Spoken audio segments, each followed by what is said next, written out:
Making video games is difficult. You may have watched videos or documentaries covering game development and noticed how much time and effort goes into making a game. There is the art, sound, music, and most importantly, the code.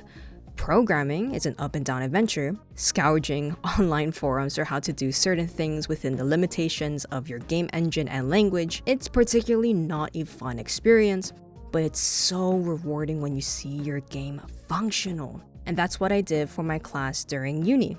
I hopped into development and designed Tic-Tac-Dice. The premise was simple: roll dice of increasing faces per round to determine who goes first in tic-tac-toe. This was for a class final project, and I wanted to keep my game concept stupid simple. It prevented me from going overboard.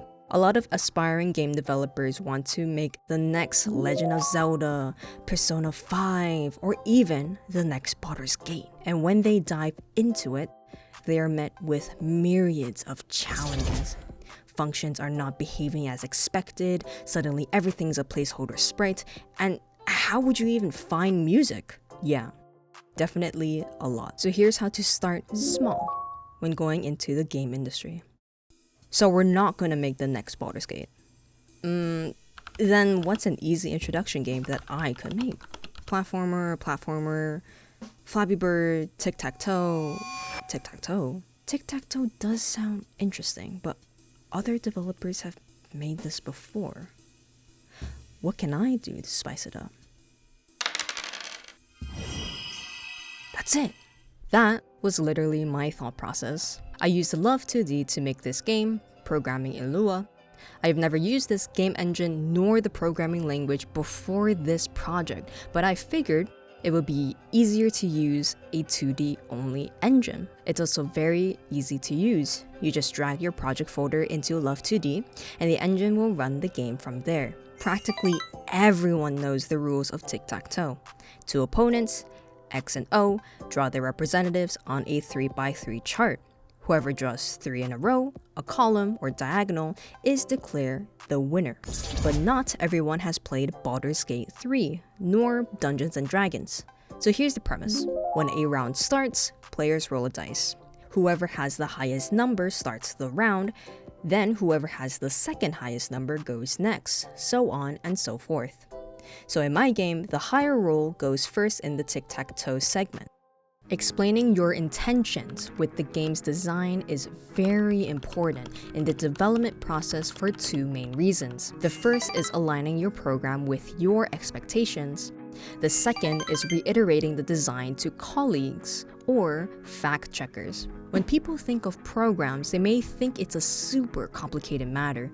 All these variables and functions are behemoths, but in reality, programs are very straightforward. When a hitbox's coordinates are 1, 3, it is to be 1, 3 until later change.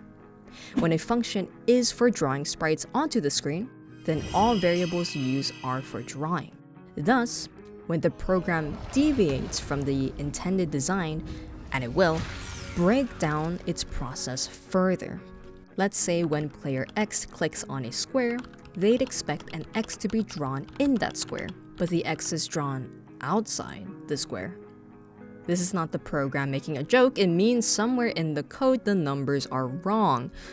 This practice is covered in Harvard's first lecture in CS50 if you want to dive deeper into designing a program. I watched other lectures of that class and I found it very informative.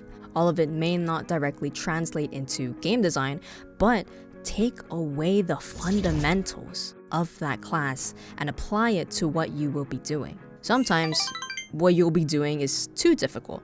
You may want to consult experienced programmers on online forums. My X sprite is not appearing in the right spot. How to fix? Can you further describe your problem? This is the general game dev subreddit. What game engine are you using? I'm using Love2D. When player X clicks on a square on the tic-tac-toe chart, an X is drawn in the square left to where it's supposed to be.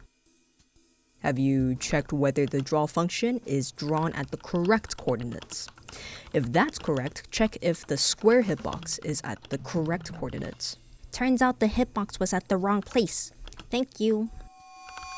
A lot of the time, it's beneficial to reiterate your program and issue to another person, preferably someone who knows more about programming than you.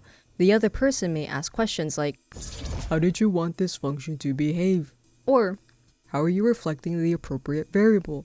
Then you'd respond, "This function updates the tic-tac-toe chart every turn." And, "Oh, I referenced the wrong variable." Sometimes issues emerge due to human error. This breaks down the problem from a whole function to a line-by-line basis. That way, you can spot where the issue is specifically coming from. Being able to describe your vision helps so much, whether you are working with a team or by yourself.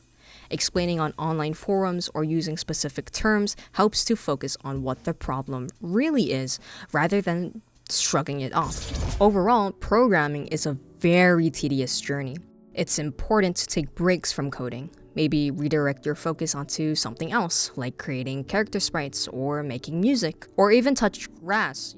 Because I know you are not touching grass. It took 8 weeks to develop Tic-Tac-Dice, taking 2 of my favorite pastimes at the time of development, Tic-Tac-Toe and Dungeons & Dragons, dice rolling. At the start of a round, you would roll a d6 in the first round, a d12 in the second, and a d20 in the third. Whoever has the highest number gets to go first in tic-tac-toe. And there are 2 game modes, single player, which is player versus computer, and 2-player, which is player versus player on the same device. Whoever draws an X or an O 3 times in a row, column, or diagonal is the winner of the round, best of 3 rounds. The game's concept is stupid simple, like I would never be able to overthink it. Choosing a stupid, simple concept defined limitations for not only my goals for development, but to meet my class's time constraints. Overall, I experienced a lot of errors while developing Tic-Tac-Dice. As the semester went on, the amount of errors lessened, as well as not having to search up how to code as often as before. Very happy with how my game turned out when I only had 8 weeks to make it. From this video, you've learned a couple of tricks that I have picked up while developing my first game and from my uni degrees program as a whole. We have learned that it's very important to be able to break down your program to a line-by-line basis so that we can triangulate and tackle problems with precision. Reference specific terms so that others can accurately lend helping hands. And I appreciate you joining me today.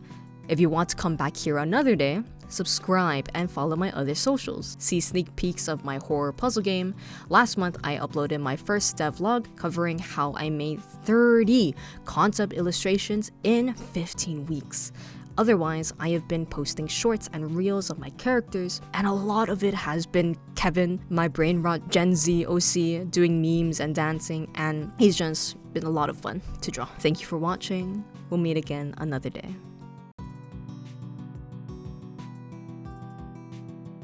Turns out the hitbox was at the wrong place. Thank you. I hate that. Bro, what the f was that? Anyways.